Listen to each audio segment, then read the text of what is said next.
no-brainer. It's a breeze, man. No homework, and you're guaranteed an A if you wear tight pants.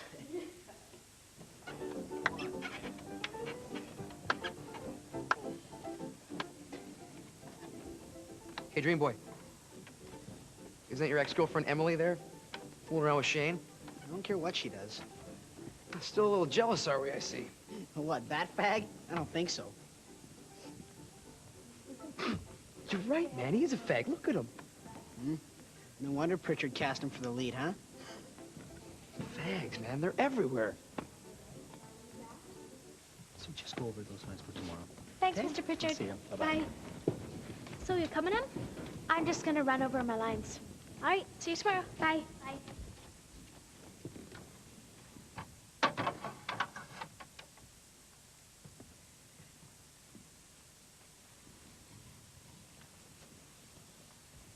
Hey, Hi, you scared me. you know, you're pretty good with that whole dancing thing. Thanks. So, So anyhow, how's how's it it going? Emily, are you ready? Sure. I gotta go. Bye. So I thought we'd run over the final act. All right. Hey, Slacker. Where you been, man? I thought we were gonna go play some pool. I can't. I got a session. But I'll meet you at the rec center in a couple hours, okay? All right. Forgot my backpack. Whoa, whoa, whoa. You're starting to turn into some weird space dude here. Uh-oh. I said the weird word. Don't stop foaming at the mouth and go crazy, old man. Crazy, crazy? You go get your bag. I'll meet you there, okay?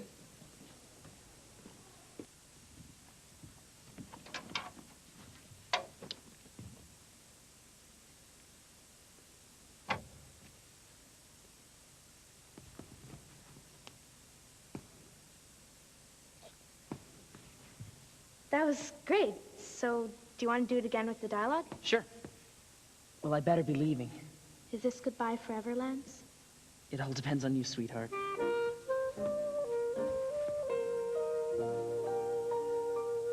Words like fag and queer and dyke were used around in my grade 5 class all the time. Gay means this, and this is how I'm feeling, but I have to keep it to myself because everyone else was putting everyone down, so it must be a bad thing. You don't immediately identify feeling different with being gay. It comes later, and it comes almost as a realization later that that's what it was. It doesn't come immediately as though, oh, I'm different, i.e. I'm gay. You're forming an identity when you're a young person, and being okay with that identity and forming a sense of self-esteem is really a key issue, and always has been. And when you're told that, when you figure out who you are and everything you know about who you are, being gay or lesbian is that it's bad or it's wrong or it's sinful, it's really hard to feel good about yourself. I certainly didn't have any suspicions that Victoria might be a homosexual. I noticed that she was doing a lot of changing and experimenting with her dress and her hair and her behavior, but I just considered that to be part of a normal teenage experimentation. I certainly had no suspicions that she might be a lesbian.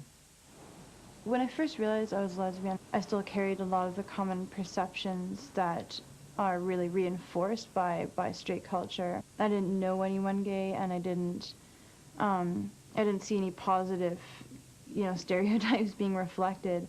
So I still carried the misconception that it was really weird and really gross, and that I'd have to ride a motorcycle or something. It wasn't a pleasant sensation to understand that you're something that everyone mocks, and that is a common school ground insult. When I first found out I was feeling gay, I felt very, very alone and very isolated. And so most of the time I was just by myself and just thinking, like praying to God, and please change me. I don't want to be gay, because nobody else wanted to be gay. Homophobia in high school, it's like one of the last forms of discrimination that people can feel okay about using. So it's free-flowing. You hear verbal insults all the time. The jokes are constant. And the physical harassment of gay and lesbian teens is huge in schools. Everyone knows right now that the biggest insult you can call anyone is a fag. It's just the biggest insult. It's something that cuts down, I think, at someone's self-esteem, especially if you're not out and you're listening to this. And I find that in many schools, and in mine, the teachers did almost nothing to stop it. gym class was the worst. I'd try to be in there before the other guys got in, or as soon as the guys were gone, I'd go in. But certain times when I did go in and there were youth students there, I'd get pushed into lockers and spitted on. And I did have people from other high schools coming to my high school at lunchtime to beat me up. And it was pretty crazy. Like, I was pretty scared to go to school. And as a result of that, I ended up dropping out of high school. There's a large number of gay and lesbian youth who are street youth in many cities. It's a huge percent. It can be as high as 25% in some places, because they've been rejected from family, from school, from everywhere else where youth can take refuge. They have been rejected because of homophobia. You, me, and the kids.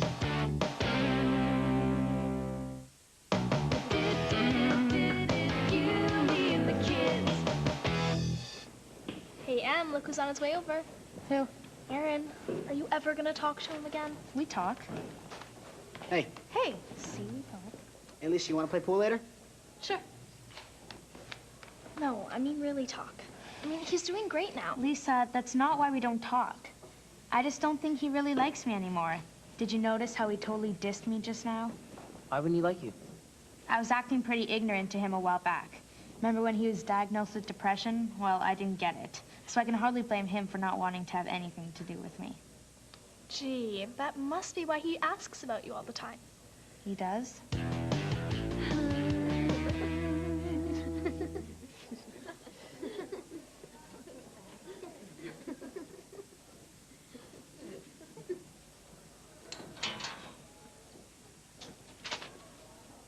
Oh, friend of yours, Shane? Grow up. What's wrong with you? Hey, cool it, Mother Teresa. There's nothing wrong with me. It's homo boy here who's got the problem. Bag.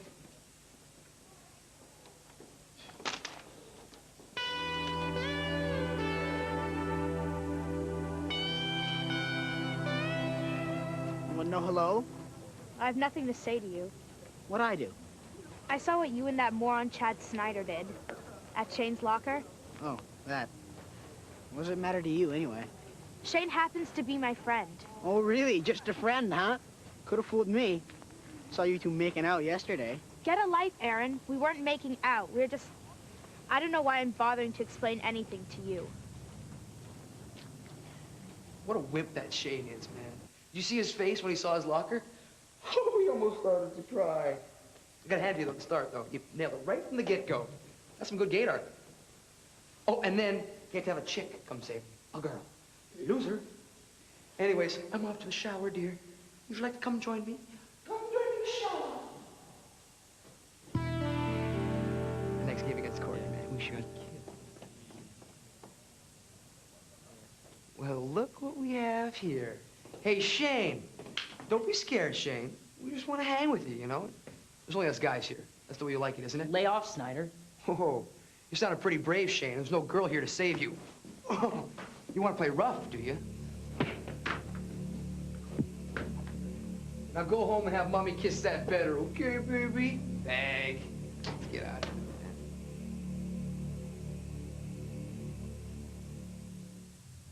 I think I was maybe 15 years old when I came out. And there's two terms that people use now. It's coming out to yourself and then coming out to other people. I decided not to be really open about it because that would really mean an open season at school. As soon as someone has a face to put to a common target, then you become the person who represents that. When you're young, your friends mean everything to you, you know, it's your whole social life, it's your school life, it's everything. And so I was afraid that little things would change, that I couldn't like play fight with female friends of mine anymore without it getting weird, or that they would all think that I was hitting on them, or, and fortunately that didn't happen, but it does to a lot of other people. My friend Kelly asked me if, like, she volunteered. She said, "Romy, are you gay?"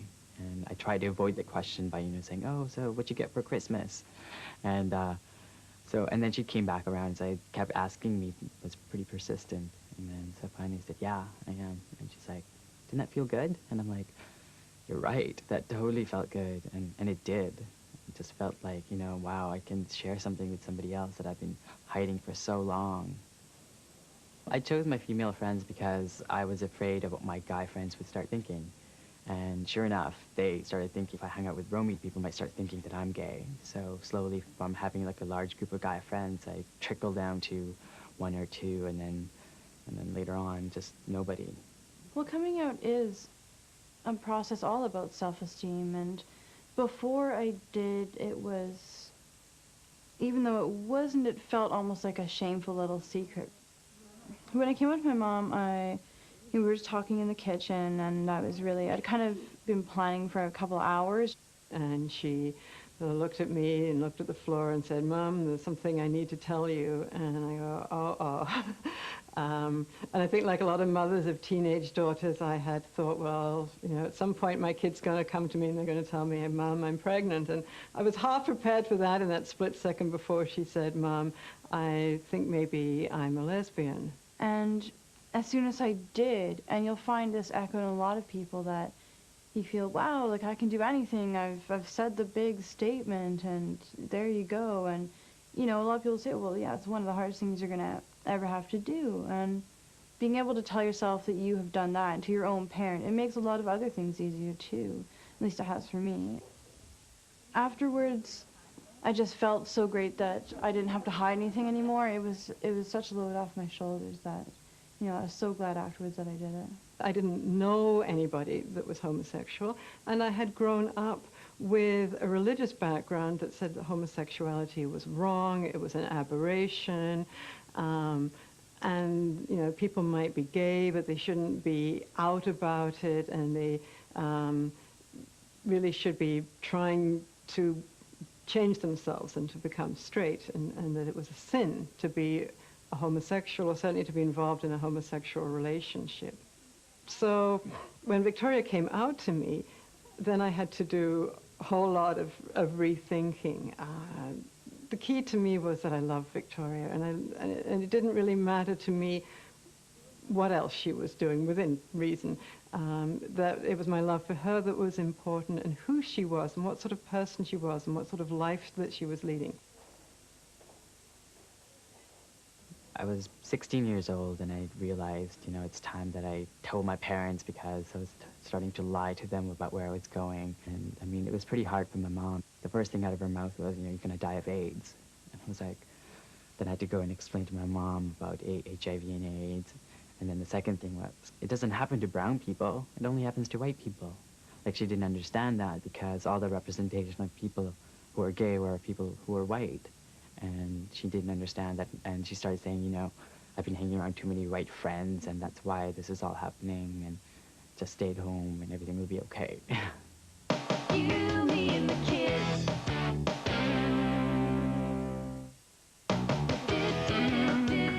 You, me, and the kids. We have to stop assuming that people are heterosexual until we know otherwise. One of the biggest mistakes we make, especially in things like sex education, which is, one of the few places where you're likely to get good, accurate information about sex, is that we always assume that the kids in the class are straight, and then we have this separate unit on homosexuality. So it right there sets up that this is something different, this is something not quite normal, because we're not going to talk about this in everyday class, we're just going to do a special unit on it. If they did sex education so that healthy relationships was discussed, and there were examples of same-sex couples and opposite-sex couples, and examples of people who sometimes do both, that would be demonstrating to people that that's normal human sexuality. A dream for me would be that in the future people weren't defined by their sexuality, that there wasn't perhaps this need for gays and lesbians to be pushing the issues so much, because they would be accepted.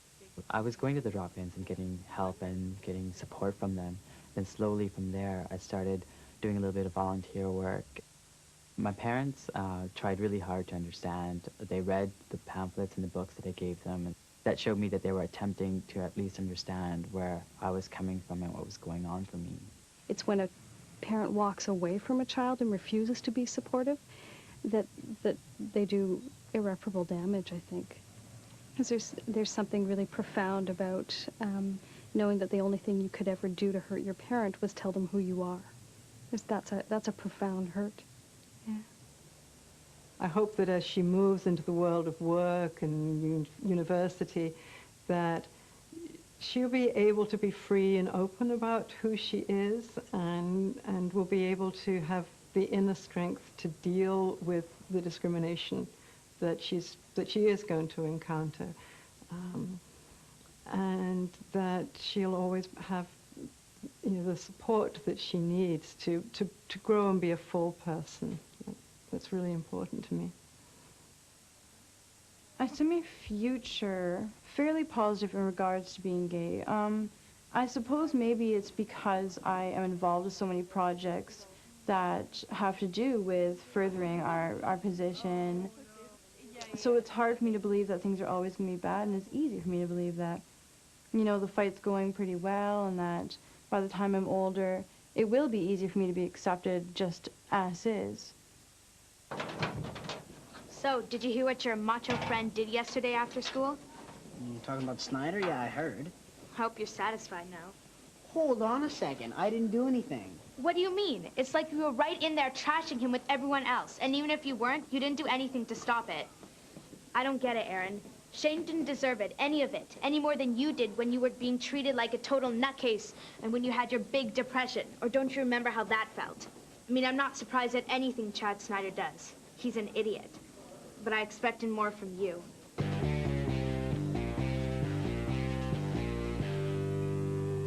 Hey, what's with you? You look like you just lost your best friend. Yeah, well. Look, Lisa, I guess I totally blew it with Emily, huh? That depends. I mean, I know she wasn't exactly impressed in the way she saw me before. But now she thinks I'm a total loser. Well, I don't think hanging with Chad Snyder helps much. I mean, what's with that? What do you see in him? I don't know, he's just, you know, one of those guys. And he's a great athlete. And that makes him a great person? Look, I owe him, okay? Chad got me back on the team. That was pretty much all I had when I came back to school. Yeah, must have been tough. But look, okay, yeah, Emily is not exactly a Chad Snyder fan, but she doesn't think you're a loser. Oh, yeah, she does. Emily is definitely PO'd at me. I'm totally into that Shane guy. I mean, what's the deal with that? How could she possibly like him? He's a fag. She's not totally into him, but yeah, they're friends. He could use a few right now. Remember when you needed a friend? Wasn't that long ago. Yeah, but this is different. I mean, the guy's just gay. Yeah, and you were just wacko.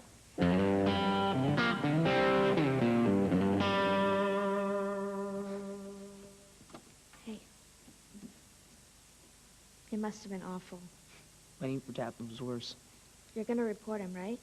No, What are you talking about? You don't want this to go on, do you? you don't get it. Reporting Chad would just guarantee that it goes on. Yeah, but you can't let him get away with it.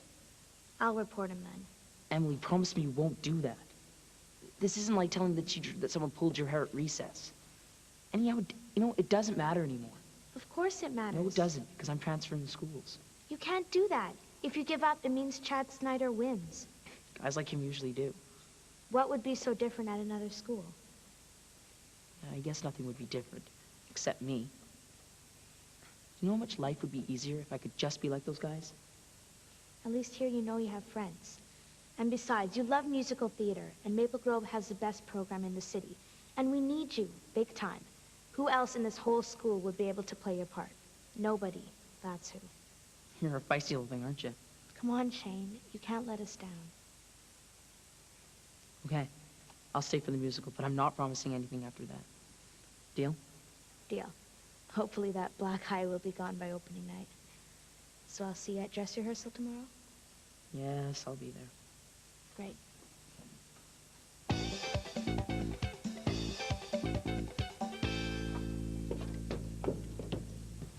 Hey, Shane, it's too bad about your pretty little face. Yeah, lay off, Snyder. Nothing with makeup won't cover up, I'm sure. You probably got some in your purse here, hey? Hey, you want to leave him alone now? What's with you, man? He turned some sort of fag lover or Hey, what? back off. All right, man, easy, gee. Just take it easy, man. Give me a hand. What your problem is? I'm just having fun with the faggot. Oh, man. I better be going. Is this goodbye forever, Lance? That depends on you, sweetheart.